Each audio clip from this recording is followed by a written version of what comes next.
Hey everyone, Steve here from Big Head Tech, and what is this? The Thermaltake UX100. It's a high airflow CPU cooler, supports RGB, 16.8 million colors, supports 11.5X, AM4, 800 RPM max, supports up to 65 watts. Oh, whoops. Maybe I didn't research this as well as I hoped. It does have a 3-pin ARGB header, which is good.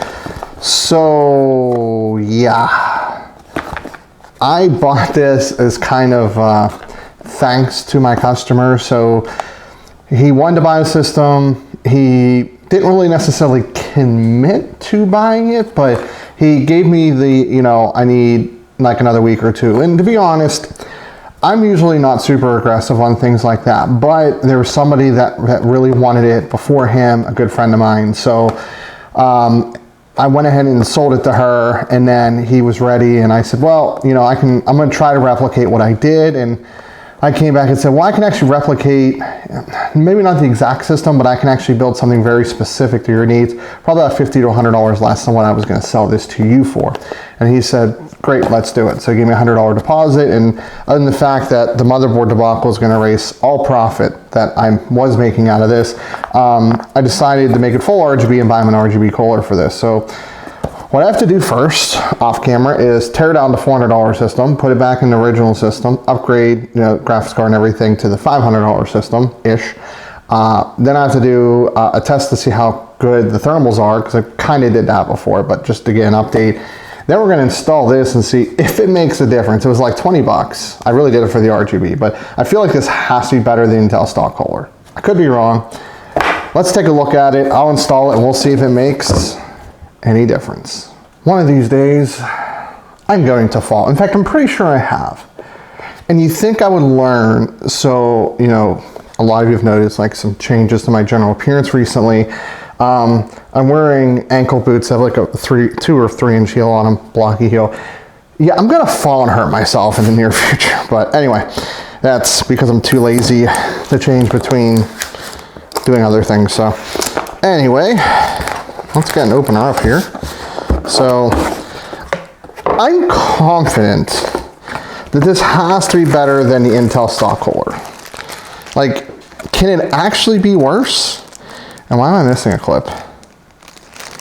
Okay, I'm not. I thought I was missing a clip. I mean, so let's take a look at this. So it is definitely a bit bigger, right? Looking at the fin stack, it actually doesn't have any heat pipes, so that might be why it's not necessarily good. We'll find out. Like, oh no, it does have 2 heat pipes, maybe? It looks like it sort of has, so I don't know, but like right here, maybe right down in there, I feel like it has heat pipes. I don't know. But they said they only recommend 65 watts. We'll see. But it does have, wait, this is 3-pin? This is 2 pins. Hello? This is supposed to be 3-pin addressable RGB, guys. Like, I thought that's, unless it only plugs into 2 of the 3. Like, what is this supposed to? We have a plus. Oh, so we have that. I'm gonna have to figure that one out because I am legitimately. Oh, here's what I was looking for.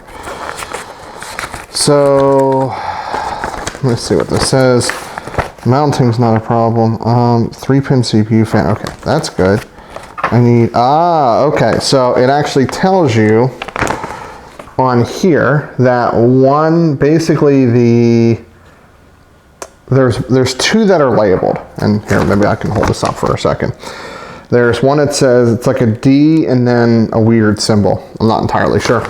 Long story short, the D will connect into, the weird symbol connects, so to give you an idea, so a 3-pin's gonna be like this. It's gonna be 2 pins, a space, then a single pin. Depending, no, it looks like on all situations except for the old 3-pin Gigabyte, which has 3 in a row. The weird symbol goes on the single pin, and then the D goes on the middle pin. Looks like that's how it says for everything. Gigabyte says it goes, D goes to D, and then the other one goes to G, but Gigabyte really doesn't use that anymore. So I digress. Okay, so now you've seen everything. Oh, the mounting hardware. I mean, this is gonna be Intel, so I mean, look at the Intel mounting. Not that you guys will miss that at all. Oh, well, I don't even know. How does AMD work? Oh, AMD just used the existing mounting, so that's pretty straightforward. So it even comes with thermal paste, which I guess I'll use for this. If it's any decent, I'll keep it. I mean, if it's not garbage. So you guys will see me install this, but I guess this kind of goes into here in some capacity, it looks like, maybe.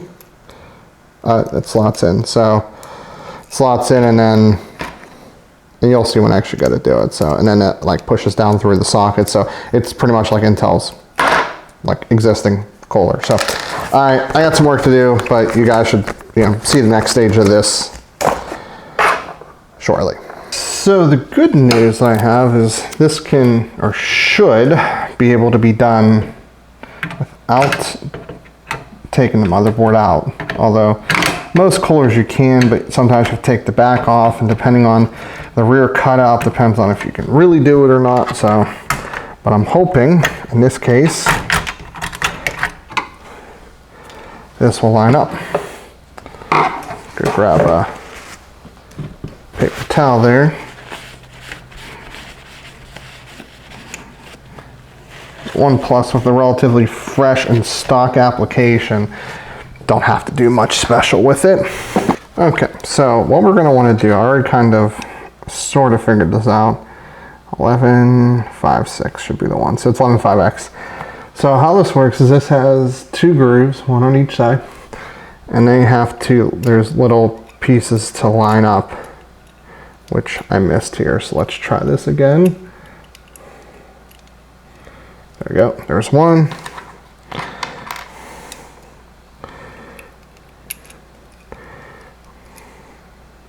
Come on, there we go, there's two. Throwing stuff. Here is number 3.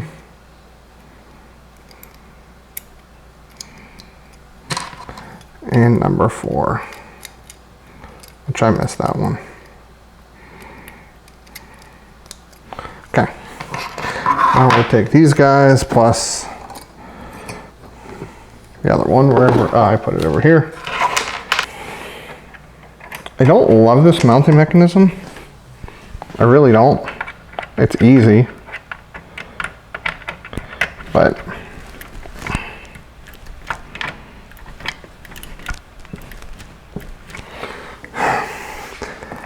so from comfort level of this staying in, it's not, I don't think it's super heavy, but we'll see. Okay, so I had to remove the M.2 slot, or cover rather, not the slot itself.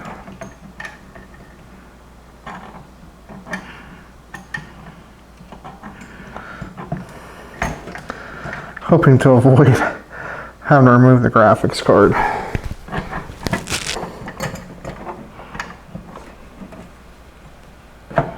Okay, there we go.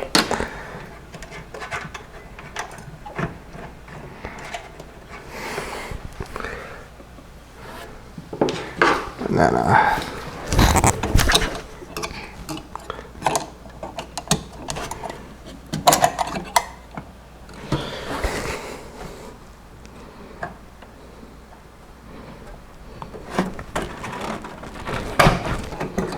got it. I'm not entirely sure if that's how that's supposed to be done, but hopefully all these are staying in place. Yeah. Now, hopefully, the memory has no issues going back in.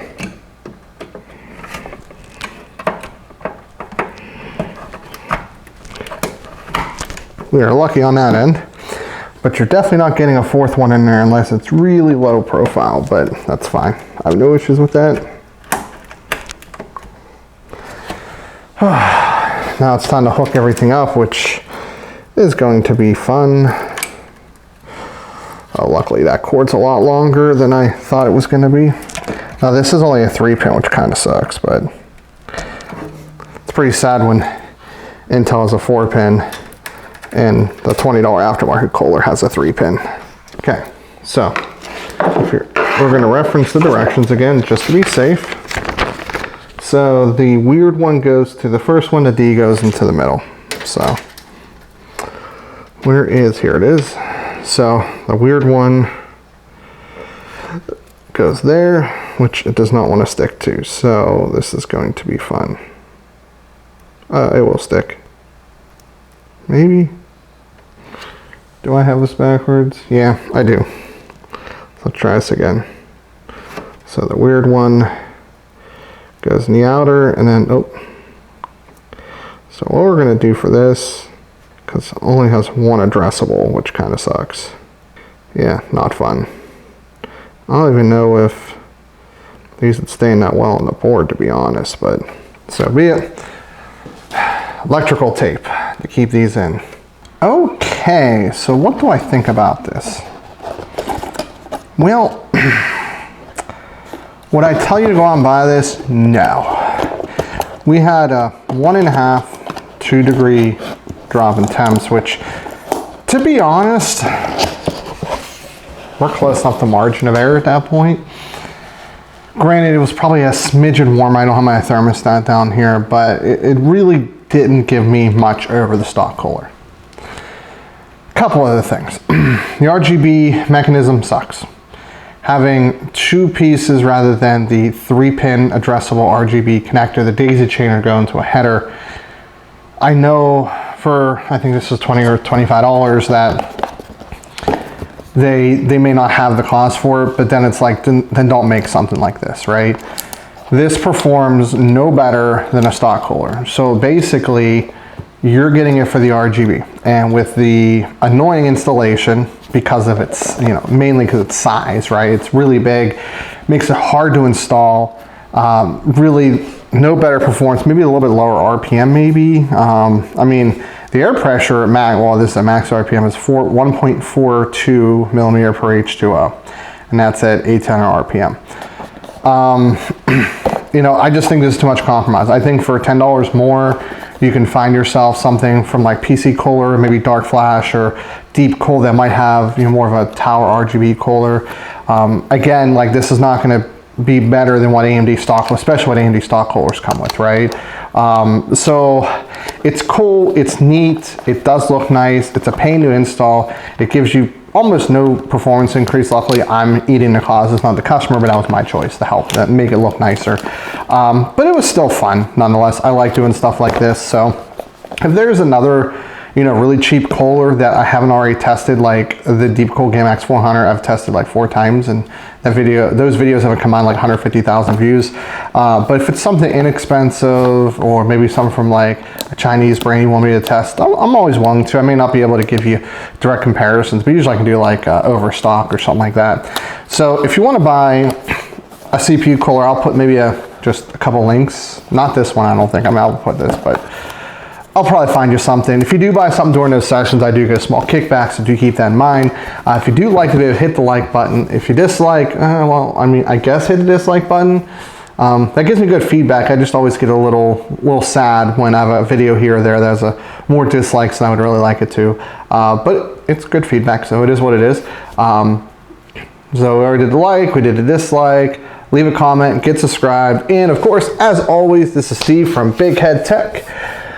Before I see you later on down the road, check out the $400 Shadowlands build, the $500 Shadowlands build, a motherboard review, a $30 case review. Those are all the projects I've done recently, but I will indeed see you all later on down the road.